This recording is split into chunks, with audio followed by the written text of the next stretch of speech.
Olá, irmãos da IP Redentor, que a paz e a graça do nosso Jesus esteja sobre todo aquele que confessou o seu bendito nome. Aqui quem fala com vocês é o presbítero Ricardo, agora licenciado ao Sagrado Ministério, e venho novamente aí atender um convite do reverendo Sérgio, ao qual já deixo aqui meu abraço, e agradecendo esse privilégio de compartilhar um bocado da palavra de Deus com os irmãos. Trago aqui um abraço também da Igreja da Pampulha para todos vocês, e é um prazer de novo estar aqui compartilhando este bocado que o Senhor preparou para nós e agradecendo mais uma vez essa confiança em abrir o espaço para mim e a confiança demonstrada a trazer aos queridos o ensino da palavra, que muito me alegra estar aqui com os irmãos. Peço que os irmãos possam abrir a Escritura. Nós vamos lá em Êxodo, capítulo 20, e eu farei a leitura aqui dos versículos número 8 até o número 11, e peço que acompanhem com bastante atenção o que o nosso Senhor tem a nos falar, e logo após nós faremos uma oração pedindo a iluminação do Espírito Santo para este momento. Êxodo capítulo 20, de 8 a 11, diz assim a palavra de Deus: Lembra-te do dia de sábado para o santificar. 6 dias trabalharás e farás toda a tua obra, mas o 7º dia é o sábado do Senhor, teu Deus. Não farás nenhum trabalho, nem tu, nem o teu filho, nem a tua filha, nem o teu servo, nem a tua serva, nem o teu animal, nem o forasteiro das tuas portas para dentro, porque em 6 dias fez o Senhor os céus e a terra, o mar e tudo o que neles há, e ao 7º dia descansou. Por isso o Senhor abençoou o dia de sábado e o santificou. Vamos orar, irmãos?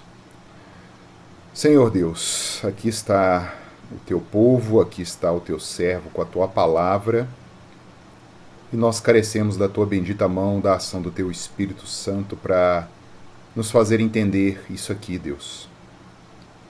Isso vai muito além, Senhor, de meramente parar um dia, de ficarmos com listas do que fazer ou não fazer. Isso vai muito além disso, Pai. Tem misericórdia, Deus. Fala pela tua boca mesmo a nós e nos abençoa trazendo a porção de hoje, consolando, tranquilizando, dando-nos esperança, porque é disso que a tua palavra trata, Senhor.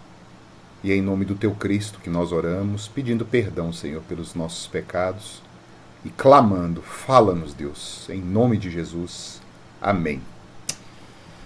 Irmãos, nós temos vivido esses dias, e eu não preciso lembrar aos queridos aqui o quanto de aflição, o quanto de dor, o quanto de destruição que estamos vivendo por causa desse vírus. A sociedade já se apresentava nessa situação de degradação, com uma sexualidade desenfreada, fraudes, traições, ganância, avareza, e agora doença. E eu pensei, quando o reverendo Sérgio me fez esse convite, eu quero trazer uma palavra de alento aos irmãos, trazer uma palavra ao povo da aliança de Deus, àquele que Deus chamou, e ele vai compreender, ele vai atender esse chamado e renovar essas forças que tanto nos tem faltado ultimamente. E esse texto que nós acabamos de ler, ele se encontra na porção maior, que é a entrega da lei do Senhor no Monte Sinai a Moisés, o povo ali que havia acabado de ser resgatado da fornalha de ferro do Egito. E Deus os havia destruído, o povo do Egito, os soldados no Mar Vermelho. E agora, já constituindo ali um povo para si, Deus entrega a vontade dele, preparando o povo para a caminhada de 40 anos pelo deserto que eles teriam ainda, aproximadamente, que já tinha se passado algum tempo, e ensinando o que é ser humano, o que é ser um ser humano. Não é aquilo que está na minha cabeça, não é aquilo que está na cabeça do irmão aí, não é aquilo que os grandes pensadores e filósofos disseram durante a história, mas é aquilo que Deus determinou para nós. Ele nos fez, Ele é o nosso Criador, Ele é o nosso feitor. E neste momento aí de aflição, de angústia, esse texto ele fala ricamente, irmãos. Parece que não, mas nós vamos ver que o dia do Senhor, o dia do descanso, o Shabat, ele é fundamental a nós, povo de Deus. Para o ímpio não, o ímpio faz pouco caso, porque o ímpio está morto em delitos e pecados. E nos importa pregar a este ímpio para que ele venha, sob arrependimento, confessar a Cristo. Mas a nós essa palavra aqui é rica, irmãos. E como eu orei aqui, eu não vim aqui trazer uma lista, um checklist do que se pode ou se não pode fazer no dia do Senhor. Eu vim aqui caminhar com os irmãos num entendimento muito claro que nos serve agora. Por que eu digo isso? Porque os outros 9 mandamentos, eles ficam muito claros em nossa mente, é uma transposição muito fácil que nós conseguimos fazer. Adorarás unicamente ao Senhor, não farás para ti imagem de escultura, não tomar o nome do Senhor em vão. Aí eu pulo aqui o 4º mandamento, né, que é a guarda do dia do Senhor. Aí tem honra pai e mãe, não mata, não furta, não adultera, não cobiça, não levante falso testemunho. São mandamentos muito explícitos a nós e fácil. O 4º mandamento não é, porque nós podemos cair muito facilmente, e aqui é um divisor de água, de quem entendeu realmente a sua própria fragilidade e do que ele precisa com aquele que ainda está em trevas. John Bunyan, o grande puritano que escreveu aí o Peregrino, ele uma época da vida dele, ele achou que ele havia conhecido o Evangelho. E ele, naquelas tentativas legalistas de obediência, de guardas, de dias, de preceitos, quando chegou o dia do Senhor, ele tropeçou, irmãos. Ele afastou da fé. Ele conta isso numa autobiografia dele. E posteriormente ele regressou à fé quando ele havia compreendido o que é o dia do Senhor. O dia do Senhor, ele revela muita coisa da nossa cristandade, do nosso conhecimento. E esse dia do Senhor, ele está intimamente ligado ao culto, a como nos achegar a Deus, porque ele faz parte da nossa constituição, dessa união mística que nós temos com Cristo, essa intimidade, essa esperança. O dia do Senhor está intimamente ligado ao nosso relacionamento com o Senhor. Então, meus queridos, para vocês terem uma ideia, o Novo Testamento, ele tem em torno não, vou dar o número exato, 7.959 palavras existem no Novo Testamento. O Léo, né, que é licenciado aí de vocês, formou comigo, é da área que eu trabalho, ele é da área de informática. E alguém que saiba aí de informática conhece também. Nós temos ferramentas que nos dão condição muito facilitada de fazermos essas contagens, então não estou chutando um número aqui não. Eu tenho um banco de dados aqui com as versões da Bíblia em português e tudo, eu tenho comandos que eu posso disparar aqui e que nos dão esse número de forma exata. Então, o Novo Testamento ele tem 7.959 palavras e o Antigo Testamento tem 23.148 palavras, não minto, versos, corrigindo aqui. 7.959 versos o Novo Testamento e 23.148 versos o Antigo Testamento. Para vocês terem uma ideia, dessas 23.148 versículos que nós temos no Antigo Testamento, 165 desses versículos tratam do dia do Senhor, o sábado, o descanso. E das 7.959, 67 versos no Novo Testamento falam do dia do Senhor. A gente tem o hábito de falar que a guarda do dia do Senhor, o descanso é coisa do Antigo Testamento, mas, irmãos, não é. É coisa do Novo. Porque no Novo Testamento, 67 versos representam 0,84% do Novo Testamento. E 165 versos no Antigo Testamento representam 0,71%. Então, proporcionalmente, se tratou mais do dia do descanso no Novo Testamento do que no Antigo. Vocês estão vendo como que às vezes nós podemos cair em falácia? O Dicionário Internacional do Antigo Testamento, ele explica o Shabat, eu trago isso aqui para os irmãos, é interessante, ele dá 4 ênfases no tratamento. Ele lembra, inclusive, que Êxodo 20, de 8 a 11, ele é repetido lá em Deuteronômio 5. Moisés repete a lei ali, né? E uma primeira impressão, uma primeira ênfase que é nos trazida no dicionário é que Deus descansou. Olha que interessante, né? Perceba que Deus não cansa, irmãos. Então tem algo além aqui de um repouso físico.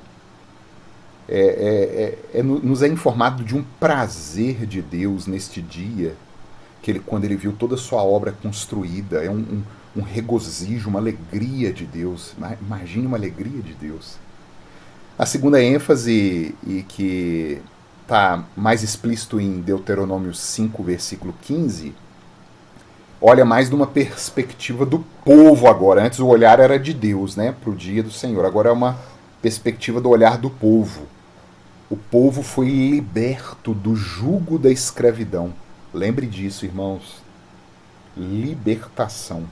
É essa perspectiva em Deuteronômio 5. Essa terceira ênfase que o dicionário traz aqui, o sábado é uma estipulação social ou humanitária. Ela concede um dia de descanso àqueles que trabalham sob ordens, né, de alguém. Tanto que fala assim, para que se descanse o teu boi e o teu jumento, e para que se tome alento o filho da tua serva, o forasteiro. Isso está registrado em Êxodo 23:12 também, Deuteronômio 5, de 14 a 15. É essa perspectiva humanitária. Nós precisamos do descanso. Nós precisamos de parar. E em quarto lugar, né, a quarta ênfase aqui, que eu vejo a maior importância dessas ênfases que foram trazidas, o descanso ele é um sinal, um símbolo de aliança de Deus com seu povo. Abra aí, irmãos, Êxodo, no capítulo 31. Estou aqui com a minha Bíblia aqui no computador. Nós vamos ir lá no versículo 13. Olha o que nos diz, Êxodo 31, 13. Tu, pois, falarás aos filhos de Israel e lhes dirás: certamente guardareis os meus sábados, pois é sinal entre mim e vós nas vossas gerações, para que saibais que eu sou o Senhor que vos santifica. Pois é sinal entre mim e vós. Então há um aspecto simbólico, há algo tipológico no dia do Senhor que nós não podemos perder de vista, irmãos. Não é meramente parar. E isso é confirmado lá em Hebreus 4, mas no final aqui dessa palavra nós teremos ali uma palavra em cima de Hebreus capítulo 3, capítulo 4. E mais uma vez, é interessante como a igreja consegue, né, fazer o vínculo dos 9 mandamentos restantes, mas essa dificuldade de entendermos o dia do Senhor. E eu gostaria, junto com os irmãos aqui, de fazer um panorama bíblico, destacando 4 momentos da história bíblica. Nós vamos passar o primeiro momento, que é o Éden, a criação, depois um segundo momento, a queda, a desgraça que adentrou no mundo, um terceiro momento, a vinda do descanso, que é o próprio Senhor Jesus, e um quarto momento, que é a consumação do descanso, ou a segunda vinda. E em Deus eu tenho fé, eu peço ao Senhor aqui agora, que ilumine o coração dos irmãos, para que tenham regozijo nesse símbolo, nesse sinal que é o dia do Senhor. E ver que o dia do Senhor está incrustado em toda a revelação bíblica. Quando nós vamos ao início, eu costumo brincar com a igreja, né, que os únicos 4 capítulos que não tem pecado na Bíblia é Gênesis 1 e 2 e Apocalipse 21 e 22. É os 2 primeiros capítulos e os 2 últimos. O resto, a Bíblia inteira é pecado. Fala sobre nós pecadores e um Deus que vem em resgate, vem em salvação de pecadores. E Gênesis 1 e 2, ele não fala de pecado, e 21, 22 de Apocalipse também não. E em Gênesis, o Éden, esse começo, esse descanso perfeito, essa tranquilidade é demonstrada. Ali há essa perspectiva de constância, de calmaria, meus irmãos, de frugalidade, de firmeza, de solidez, de coisa estável. Você já parou para pensar que Deus ele criou o Sol, os buracos negros, as galáxias, ele estendeu as estrelas com os próprios dedos, ele colocou cada estrela à sua distância-luz. Hoje os cientistas olham, porque isso aqui apareceu há tantos bilhões de anos, porque essa luz viajou a tantos quilômetros. Mas Deus fez isso, ele pegou o facho de luz e estendeu a estrela e colocou cada uma no seu lugar nesse início. É Deus quem criou as partículas subatômicas. Se os irmãos gostam aí de ler, eu gosto muito dessa área de ciências, né? A gente lê bastante revistas científicas, aquele colisor de partículas que tem lá na Europa, né? E eles estão descobrindo lá os bósons de Higgs, as partículas de Gênesis, eles até apelidam, né, do começo, as partículas elementares. Deus fazendo isso tudo no início, os elementos primordiais da tabela periódica, os metais, os não metais, os gases, os elementos radioativos, coisas que nós nem podemos manejar, Deus está ali, criando todo esse mistério das constantes universais, a própria velocidade da luz, as constantes gravitacionais, outras constantes cosmológicas. Irmãos, é algo grandioso demais. Eu chego a arrepiar quando eu falo disso. E essa faixa de ajuste da criação, ela é tão estreita, irmãos. Ela é tão pequena que a vida seria impossível se houvesse um movimento que fosse menor que 1/100º de um fio de cabelo, de um desequilíbrio cosmológico que seria produzido, impossibilitando a própria existência.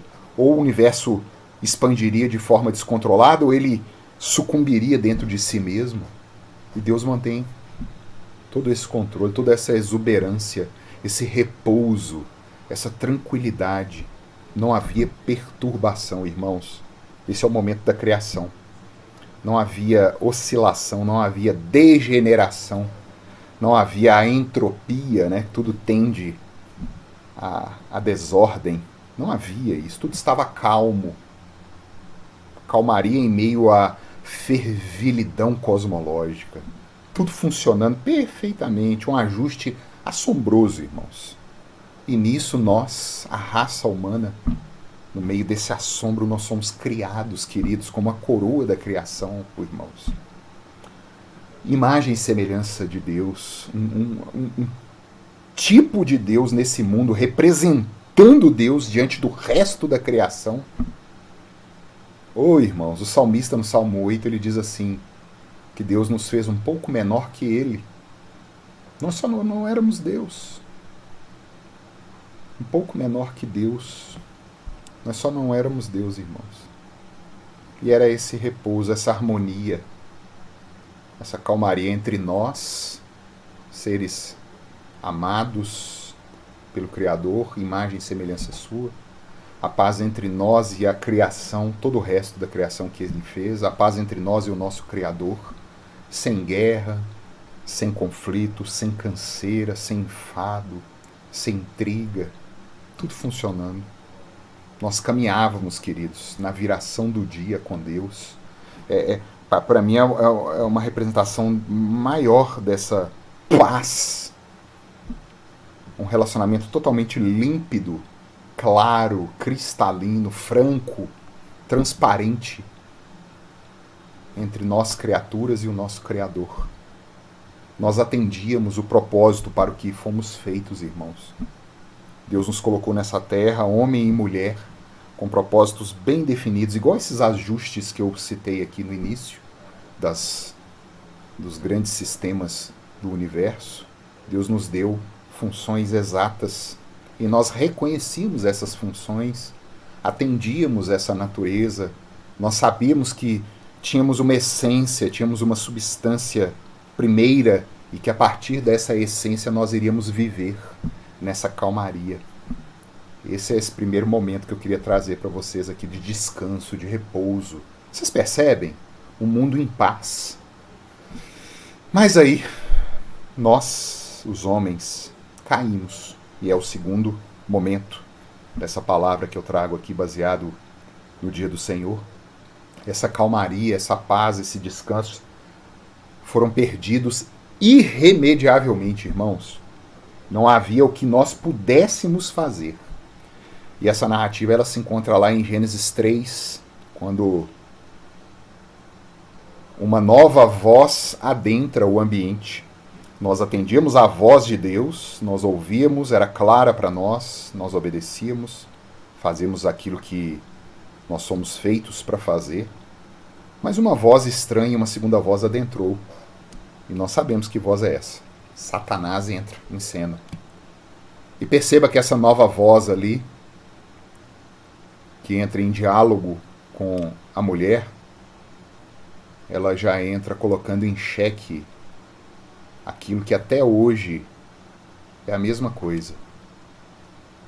Ela entra e diz assim: não é bem assim.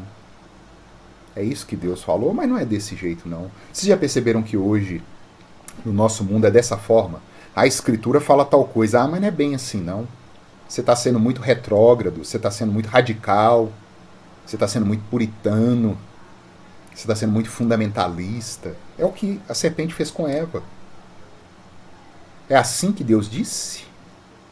Não é bem assim não. Irmãos, nesse momento em que Eva come e que Adão vem como representante, como cabeça, e ele come também nesse momento, irmãos. E aqui não interessa que fruto era, às vezes nós perdemos a perspectiva correta do que o texto quer nos falar. Nós ficamos caçando confusão, o que era maçã, era pera, não interessa, irmãos. O fato aqui é que havia um fruto e esse pacto, essa aliança baseado na obediência. E nós, seres humanos, essa unidade solidária que nós temos com os nossos pais, nós desafiamos a própria realidade. Nós abandonamos a constância, o que é correto, o que é real, e abraçamos aquilo que não existe. Nesse momento, a negridão se instaurou no nosso entendimento. Aquilo que era límpido se tornou nebuloso, irmãos. Aquilo que era claro ficou duvidoso. O que era franco, honesto, se tornou interesseiro, se tornou egoísta. A natureza foi alterada, irmãos. A humanidade perdeu a direção e nós nos curvamos para dentro de nós mesmos, ao invés de nos curvarmos em direção ao nosso Criador. A escravidão é ordenada pelo nosso próprio erro. Nós nos escravizamos, sendo a maior de todas as criaturas constituída por Deus. Nós temos uma enorme responsabilidade, irmãos, e é por isso que nós respondemos por isso. Nós jogamos na lata de lixo aquilo que nós éramos. E esse descanso, essa paz foi perdida. Nós entramos em guerra, como Sproul fala, com cada átomo desse universo. Nós militamos contra ele agora e eles contra nós. Nós militamos contra a criação, nós militamos contra o Criador. Nós perdemos, irmãos. Nós caímos. Somos insatisfeitos agora. Abandonamos a própria fonte da vida, irmãos. Entendam isso. Nós havíamos sido criados para a glória e alegria do Senhor. Que prazer maior que esse nós poderíamos ter? Nem os anjos, seres poderosíssimos, como a Escritura diz, que são ministradores a nosso favor agora, nem a eles foi dada essa honra. E essa estabilidade, essa quietude, esse repouso acabou. Nós nos tornamos escravos daquilo que nos deveria servir. Agora é angústia, agora é medo, agora é aflição, agora é desconfiança, depressão, ira, marido separando de mulher, filho matando pai, filha desonrando mãe. Seres humanos que não conseguem conviver, guerras e mais guerras, fome, pestilência, tudo o oposto da calmaria e da constância do início. A vida foi perdida. Morremos em delitos e pecados. Nós fomos tragados para dentro de nós mesmos num buraco negro existencial, enjaulados na morte, irmãos. Deus fala isso de nós. Ele fala em Gênesis 6:5 assim: viu o Senhor que a maldade do homem se havia multiplicado na terra e que era continuamente mal todo o desígnio do seu coração. Nós somos afastados, irmãos, expulsos. E nunca mais teríamos sossego nessa vida. Nunca mais participaríamos da calmaria e do repouso do Senhor. O Senhor Deus, por isso, o lançou fora do jardim do Éden, a fim de lavrar a terra de que fora tomado, e expulsou o homem, colocou querubins ao oriente do jardim do Éden, e o refulgir de uma espada que se revolvia para guardar o caminho da árvore da vida. Gênesis 3, 23 e 24, irmãos. Comeríamos do suor do nosso próprio rosto, a penúria do trabalho. Mulheres dariam à luz mediante a dores dobradas, triplicadas, quadruplicadas. Essa é a nossa condição. E após isso vem o mundo oferecendo fórmulas, livros, workshops, oferecendo receitas mágicas para se alcançar essa calma que foi perdida, e o mundo oferecendo isso tudo que é falso, tudo que é passageiro, tudo que rui, que está debaixo da maldição, tentando reconstruir isso que acabou com a nossa queda. Mas, irmãos, Deus não ficou quieto debaixo de toda essa desgraça. Jesus, ele afirma que a única paz é que ele pode nos dar. É o verdadeiro descanso, o repouso. Ele fala em João 14, 27 assim: deixo-vos a paz, a minha paz vos dou. Não vou-la dou como a dá o mundo, tá vendo? Ah, o livro tal, a palestra tal, vai no YouTube, tem um vídeo tal. Não. Não é o mundo que vai dar essa paz. Só Cristo pode dar. Não se turbe o vosso coração, nem se atemorize, palavra do nosso Senhor. E debaixo dessa desgraça eu queria trazer o terceiro momento aqui. Nós vimos o Éden, a perfeição, a constância, a queda, a desgraça sendo instaurada. E agora o terceiro momento, o dia símbolo. Essa restauração do descanso que culmina na vinda do nosso Senhor. Paulo, é interessante, Paulo no capítulo 5 de Romanos, ele diz que de Adão a Moisés, ele cria um intervalo, né? De Adão a Moisés, imperou a morte. Mas Deus nunca deixou ficar sem testemunho neste mundo. Está lá em Atos 17. A morte, irmãos, ele é o símbolo da queda. É o salário do pecado. Na fala de Paulo, não é apenas uma cessação da vida física, né? Você vê um defunto ali no caixão, não. Vai muito além. São todas essas mazelas que nós falamos aqui, que se abateram sobre a terra por causa do pecado. Tudo, irmão, se tornou um problema. Você já parou para pensar como você, que está me ouvindo, é um problema para os outros? Você já parou para ver como que você, meu irmão, é um problema para sua mulher, para seus filhos, como você, esposa, é um problema para o seu marido, é um problema para os seus filhos, para quem está à sua volta? Nós somos assim, irmãos. Nós precisamos nos policiar o tempo inteiro. Tudo é dor, tudo é mazela, tudo é canseira, tudo é enfado. A gente tem uma fofoca na ponta da língua, a gente tem uma palavra maldita para dizer, e nós temos que nos refrear a todo instante, porque nós conhecemos o Senhor. E nesse meio de morte, chega um momento na história em que Moisés ele é chamado por Deus, e Deus avança na revelação dele, revelação a nós, homens caídos, e ele escolhe uma nação. É a nação dos hebreus. Poderia ter sido qualquer outra nação, irmãos. Deus fala isso. Ele fala no livro de Números, se não me escapa a memória: não vos escolhi por serem maiores, por serem melhores. Não, escolhi porque eu vos amei. Poderia ser qualquer outro. E ali Deus avança na revelação dele. E Israel é constituída ali como um povo de Deus, o povo símbolo. Era um estandarte a ser demonstrado para o mundo. Deus queria mostrar o que era ser um ser humano. E escolhe um povo para isso, mas já sabendo que esse povo falharia. Moisés já diz: vocês vão quebrar isso tudo aqui. Moisés diz, vocês vão negar o nome de Deus, vocês vão mostrar a idolatria aos outros deuses, vocês vão provar aquilo que nós, seres humanos, todos são pecadores, mas Deus é fiel. E para isso Deus vem e entrega 10 mandamentos. E tudo o que deles implica, irmãos, nós deveríamos amar a lei de Deus, irmãos. Ô Senhor, a nossa confessionalidade, o catecismo maior, para vocês terem ideia, da pergunta 91 até a 161, trata da lei de Deus. Se eu não me engano, é mais da metade do catecismo. É a lei de Deus. E dessa lei nós vemos o mandamento que mais diretamente aponta para o nosso Senhor, que é o 4º mandamento, que aponta para o Cristo.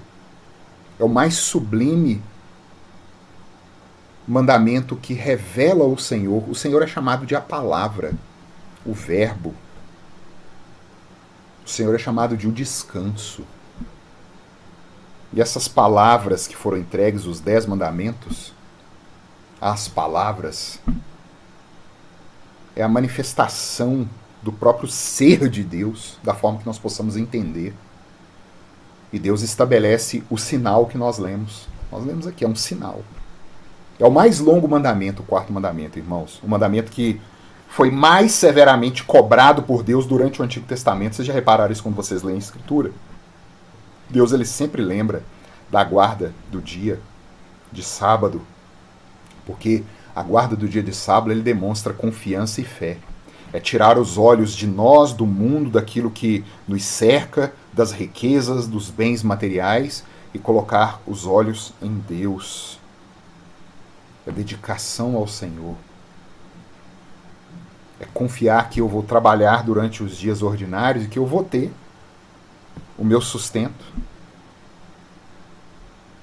É parar um dia e demonstrar que eu creio que Deus vai me dar durante a semana tudo o que eu preciso e que eu posso parar no dia do Senhor, no domingo.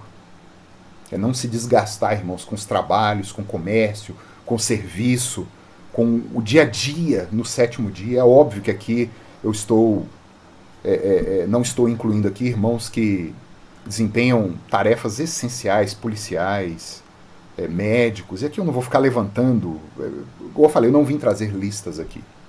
O próprio pecado nos submeteu a uma situação que nós precisamos fazer outros irmãos pecarem, para que nós possamos ter um certo alívio. Vocês já perceberam isso? Jesus fala isso do sacerdote.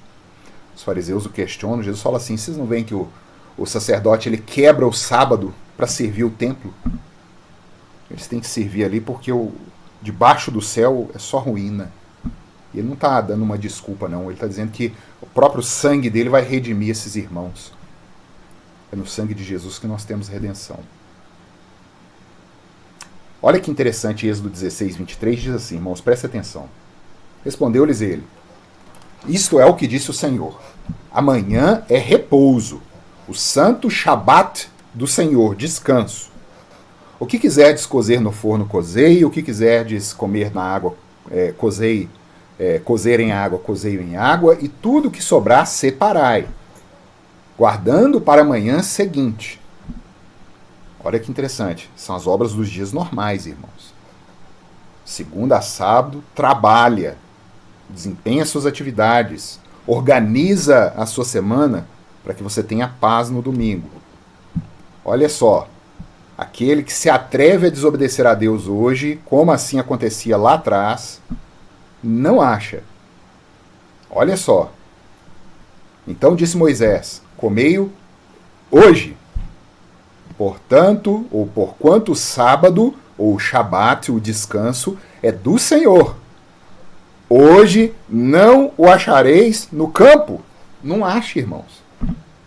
Sabe essa correria que você arruma, achando que fazendo ali um salgado no domingo para atender fulano, ou eu vou adiantar um trabalho de escola, eu vou fazer uma tabela aqui para o serviço lá que eu precisei. No dia do Senhor, não vai resolver. É Deus que está falando. Está correndo atrás de vento. Não acha. Não acha, irmãos. Deus fala. Não acha. E o povo lá atrás, um pouco mais à frente, no período ali dos reis, Amós nos diz, O povo não aguentava o dia do Senhor. O povo tinha nojo de Deus. Olha o que Amós 8, 4 a 7 diz. Ouvi isto, vós que tendes gana contra o necessitado e destruí os miseráveis da terra, dizendo, quando passará a festa da lua nova? Eles não aguentavam. Quando que vai passar essa festa de lua nova? Para vendermos os cereais. Queria abrir o comércio, queria comercializar, trabalhar. E esse trem de dia do Senhor está me impedindo aqui de ganhar dinheiro. E o sábado? Olha aí, ó. Para abrirmos os celeiros de trigo. Quanto que esse sábado vai passar, gente? Não aguento, tô olhando o relógio aqui, ó. Não aguento mais esse pastor falando aí na frente. Que hora que vai acabar esse culto aqui para eu ir para casa? Adiantar alguma coisa lá? É isso que Amós está falando aqui, ó. E o sábado para abrirmos os celeiros de trigo, diminuindo o efa e aumentando o ciclo e procedendo dolosamente com balanças enganadoras, para comprarmos os pobres por dinheiro e os necessitados por um par de sandálias e vendermos o refúgio do trigo? Jurou o Senhor pela glória de Jacó. Eu não me esquecerei de todas as suas obras para sempre. Irmãos, você que está me assistindo aí agora, sentado aí no seu sofá, com sua família, você já pode estar cheio de coisa na sua cabeça aí. Oh, meu Deus, amanhã eu tenho que fazer isso, tenho que fazer aquilo. Hoje já está pensando, você não tem paz, porque você não entendeu ainda o que é o dia do Senhor. Você não entendeu. O descanso foi feito para nós. Não é meramente um rito que um Deus caprichoso exige para ficar satisfeito, impressionado, ó, como que fulano guarda o dia do Senhor. Não, irmãos. É da nossa fragilidade, nós precisamos de alento. Nós precisamos considerar que o Senhor vos deu sábado. Por isso ele, no sexto dia, vos dá pão para 2 dias. Cada um fique onde está, ninguém saia do seu lugar no sétimo dia. Eu gosto muito de comparar o povo no Antigo Testamento como crianças. E a criança vai crescendo, vai amadurecendo. O próprio Senhor usa essa ilustração em Ezequiel. Ezequiel, ele diz, né, que ele pegou um bebezinho no deserto, aquele bebê cresceu, se transformou numa moça bonita, com seios, com curvas, e essa moça se prostituiu. Deus compara o povo dele com um ser humano em desenvolvimento. E aqui, igual a gente faz, às vezes eu tenho meu netinho aqui em casa, o Elias, falei, Elias, para de fazer bagunça, fica quieto, menino. Senta aí, não sai daí. É Deus falando aqui com esse povo. Cada um fique no seu lugar, ensinando, para que hoje nós, igreja madura, não precisemos de ser tratados assim pelo Pai. Mas parece que muitas vezes nós não entendemos ainda. E a igreja muitas vezes vai ter que ser fustigada com a vara para entender que o sétimo dia nos foi dado. Deus vai nos dar em dobro para que nós honremos o descanso, porque nós precisamos desse descanso. E aí vem, nesse prosseguimento, o Jesus Cristo, como a encarnação do próprio Shabat. O próprio Deus, irmãos, veio. Na plenitude dos tempos, a divindade, a substância da divindade, o nosso descanso, o verdadeiro Shabat, desceu à terra. Cristo tratou demais do dia do Senhor, do descanso. Olha que interessante, eu fiz um resumo aqui breve. Espigas no dia do sábado da colheita, em Mateus 12, Marcos 2, Lucas 6. A cura no sábado, se fazer o bem no sábado, Mateus 12, Lucas 13, 14, João 5. A própria libertação do cativeiro, vocês lembram que eu falei? Guarda aí a libertação. Libertação do cativeiro, Lucas 13. O ensino no dia do Senhor, a gente escutar a voz do Senhor, congregar com os irmãos, a pregação da palavra, há uma promessa que Deus opera no meio do seu povo. Marcos 1, Marcos 6, Lucas 4, Lucas 13. O boi é solto da manjedoura para comer no sábado. A circuncisão acontecia no sábado. O sacerdócio acontecia no sábado. Tudo no Novo Testamento, irmãos. O próprio Deus, Jesus Cristo, veio. Ele é o nosso descanso. Ele é o nosso Shabat. Ele é Deus. O Filho do Homem é Senhor do sábado, Lucas 6, 5. Nós precisamos do sábado, irmãos. Entenda sábado aqui agora. Tire dessa perspectiva o dia da semana, que infelizmente o nosso se chama sábado. Estou falando do dia, de um dia, que era sim o sétimo dia. Mas pense nisso, tudo que nós discorremos aqui até agora é o descanso, é o sossego, é colocar a mente no lugar. É acabar com a depressão, com a ansiedade, com medo, atrito dentro do lar, brigas. É colocar os pés no chão que Deus nos deu, que é o dia do descanso, o dia do Senhor. O sábado foi estabelecido por causa do homem, e não o homem por causa do sábado, Marcos 2, 27. Irmãos, nós muitas vezes desprezamos o que o ímpio gostaria de ter, que é paz. E nós temos a paz. Olha o que Apocalipse 14, de 9 em diante diz: se alguém adora a besta e a sua imagem e recebe a sua marca na fronte e sobre a mão, e aqui, pelo amor de Deus, irmãos, o que é a marca da besta na fronte e nas mãos? Vocês lembram lá de Deuteronômio capítulo 6? Quando Deus fala assim: vocês vão ensinar aos seus filhos a palavra minha, andando, assentando, deitado, levantando, vai colocar na sua testa, vai amarrar no seu braço a minha palavra. Aqui é o diabo imitando a Deus, mas ao contrário. As obras maléficas deste mundo, os pensamentos lascivos e vãos. Por isso que a marca desse mundo é a sua mente trabalhando para o mal e as suas mãos executando esse trabalho. A sua marca na fronte e sobre a mão. Também esse, o ímpio, beberá do vinho da cólera de Deus, preparado sem mistura do cálice da sua ira, e será atormentado com fogo e enxofre diante dos santos anjos e da presença do Cordeiro. A fumaça do seu tormento sobe pelos séculos dos séculos e não tem descanso. Esse é o caminho do ímpio, um caminho muitas vezes que nós estamos trilhando, povo de Deus, porque não damos atenção. Eu estou dizendo aqui, irmãos, nós temos um descanso. Nós temos o chamado de Cristo, irmãos. Vinde a mim os que estáis cansados e sobrecarregados, e eu vos aliviarei. Tomai sobre vós o meu jugo e aprendei de mim, porque sou manso e humilde de coração, e achareis descanso para a vossa alma. Olha o descanso aí, é o próprio Cristo. Porque o meu jugo é suave e o meu fardo é leve. Mateus 11, 28 a 30.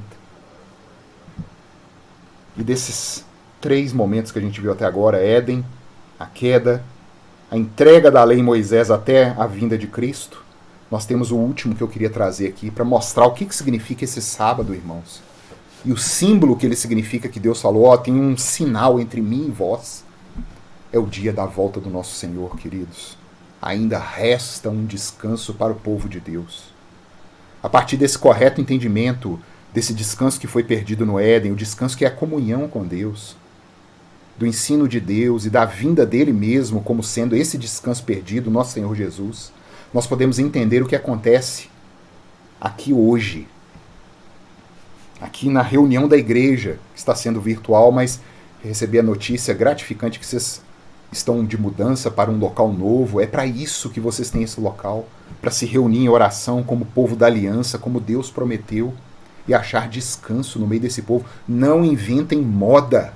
Vocês não podem mudar o que Deus estabeleceu. Não existe crente de internet. Crente é no meio do povo, no meio das ovelhas. Salmo 133, no meio da congregação é onde Deus decreta a sua bênção, irmãos. Pare de tentar colocar aquilo que a Escritura não tem. Esse descanso é prometido.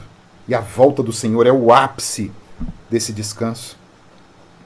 Até então, queridos, como eu disse, o dia que foi constituído para carregar esse sinal, esse símbolo, que não tem um fim em si mesmo. O que eu quero dizer aqui? Quando você está tomando a ceia, por exemplo, comendo do pão e tomando do fruto da videira, eles não têm poder em si mesmos. Eles apontam para o corpo e o sangue do Senhor. E apontam, e há uma promessa ali que Deus operaria por eles. É meio de graça. O símbolo, o dia que o judeu entendeu que tinha um fim em si mesmo, é a mesma coisa, não tem. O dia aponta para algo muito maior, essa paz, essa aliança, essa reconciliação com Deus.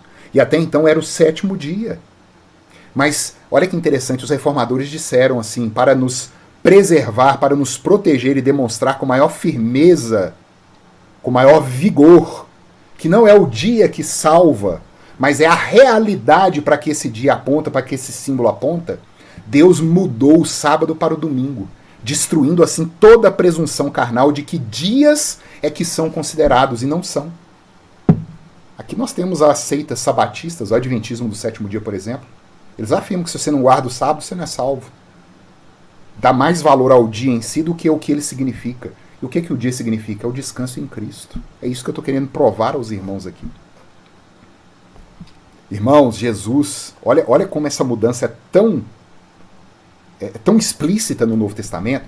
Jesus ressuscitou, no dia do Senhor, João 20, versículo 1. Jesus apareceu aos 10 discípulos, no dia do Senhor, João 20, 19. Jesus apareceu aos 11 discípulos, João 20, 26. O Espírito Santo desceu no dia de Pentecostes, era o dia do Senhor, um domingo. Levítico 23, 15 e 16 aponta o dia imediato ao sábado. Depois vocês confiram isso lá. E nesse mesmo domingo, o primeiro sermão sobre a morte e a ressurreição de Cristo foi pregado por Pedro, Atos 2, 14, com os 3.000 convertidos. Em Troade, os crentes se ajuntavam para adorar no dia do Senhor, o domingo, Atos 20, versículo 7. Paulo instruiu os crentes para trazerem as suas contribuições, está lá em 1 Coríntios 16, 2. No dia do Senhor, Jesus aparece a João em Patmos, no dia do Senhor, Apocalipse 1, 10. O que mais que a gente precisa trazer aqui? Para mostrar que não é o dia em si, e que hoje, obviamente, nós temos toda uma estrutura social montada no domingo, que é o dia do Senhor, que o próprio Deus estabeleceu essa conjuntura mundial de o mundo parar no domingo. Nós registramos aqui irmãos da igreja primitiva, queridos. E eles mostram que esse querer desvencilhar o sábado judeu do domingo cristão já estava lá em Barnabé, por exemplo, quando ele escreve uma epístola no ano 100, falando do dia do Senhor. Eusébio também, grande patrístico, em 324 demonstra que os judeus ainda guardavam o sábado, mas que os crentes, os gentios, guardavam e observavam o domingo. Mas, irmãos, novamente, a despeito de dias, eu quero me juntar com a igreja, irmãos. Eu quero o descanso. Eu quero o repouso que foi perdido. Eu quero me desligar das coisas que me atribulam no dia a dia, no ordinário. E eu quero implorar a Deus que ajuste na minha mente ao usufruir dessa promessa, desse símbolo que é o dia do Senhor. Como povo dele, como parte do corpo de Cristo, como pedra viva da edificação dele mesmo. E isso ocorre apenas no meio da igreja, irmãos, no meio do povo de Deus, do aprisco de Cristo, no meio das ovelhas ao qual ele veio buscar. E o dia do Senhor hoje simboliza isso tudo, toda essa realidade. E simboliza algo que vai vir à volta dele. Aquele descanso que ainda resta para o povo de Deus, que está lá registrado em Hebreus 4, e eu falei que eu ia comentar aqui. Leia aí posteriormente, para não me alongar mais aqui, eu já estou vendo, já passei dos 40 minutos. Leia na sua casa aí, no seu lar, Hebreus 3 e 4 e veja. Paulo, creio que seja Paulo, vai discorrendo e nos primeiros versos do capítulo 3 ele chama a esperança viva em Cristo Jesus. Ele diz que Cristo é maior do que Moisés e que Cristo mesmo havia dado a lei ao povo e ele é a própria lei encarnada, versículos 3 a 6 ali.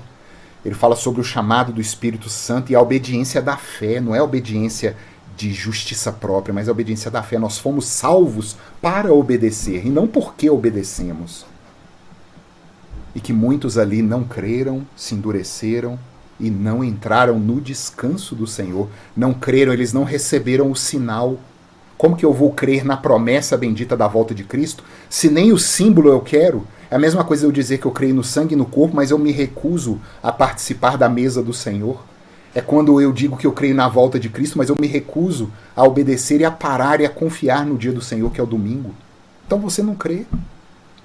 Ele alerta sobre acontecer hoje o que aconteceu com aqueles que saíram do Egito e que não creram na palavra de Deus, demonstrando que a incredulidade os fez perecer no deserto. Está nos versículos 13 e 12 até 4, 2. E ele promete que os que creram na palavra entraram no descanso, mas no descanso eterno que ainda resta e virá, pois eles entenderam o sinal. E eles já gozam hoje, se preparando para o grande dia, versículos 3 até 10. E ele fala desse esforço, irmãos. Muitos devem estar pensando assim, Ricardo, é fácil para você falar, né? A gente tem que parar domingo. Não, irmãos, não é fácil, não. Vocês acham que eu não fico tentado a resolver meus problemas, minhas situações? Mas nos versículos 11 a 16 do capítulo 4 de Hebreus diz para a gente se esforçar. Demanda esforço, pois a palavra é viva e eficaz e ela será cumprida, sabendo que em Cristo nós conseguiremos, irmãos. Aí vem o grandioso versículo, irmãos, no meio dessa pandemia, no meio dessa aflição, desse desgaste, dessa dor que a gente vive. Aí vem Hebreus 4:9. E eu peço que os queridos se lembrem, porquanto resta um repouso para o povo de Deus. Meu irmão, concluindo aqui, Se você faz parte dessa aliança, ainda resta um descanso para você. Se você perdeu um ente querido, se você adoeceu, se você perdeu o emprego, se você tem caminhado de forma triste, pesarosa, chore, lamente, procure os irmãos chegados, troque o fardo uns com os outros, chore, brigue com Deus em oração, aquela briga santa de Jacó. Mas lembre-se, ainda resta um descanso, um repouso, tranquilidade para o povo de Deus. Essa peregrinação nossa como que pelo deserto, ela tem fim. Essas coisas da terra vão passar, irmão. Família, trabalho, inteligência, que você colocar aqui, isso passa. Porquanto ainda resta um repouso para aquele que é povo de Deus, meu querido. Firme os joelhos vacilantes, restabeleça as mãos decaídas, tome alento. E eu finalizo aqui com a leitura de Isaías 58, 13 e 14. E não há coisa mais grandiosa para a gente lembrar que ainda resta um descanso para o povo de Deus. E hoje nós podemos viver isso, respeitando o grande símbolo que nós temos aqui dessa realidade, que é o domingo, que é o dia do Senhor. Se desviares o pé de profanar o sábado e de cuidar dos teus próprios interesses no meu santo dia, se chamares ao sábado deleitoso e santo dia do Senhor digno de honra, e o honrares não seguindo os teus caminhos, não pretendendo fazer a tua própria vontade, nem falando palavras vãs, então te deleitarás no Senhor. Eu te farei cavalgar sobre os altos da terra e te sustentarei com a herança de Jacó teu pai, porque a boca do Senhor o disse. Vamos orar, irmãos? Senhor Deus, nós nos colocamos diante de Ti, Pai, confessando o nosso pecado.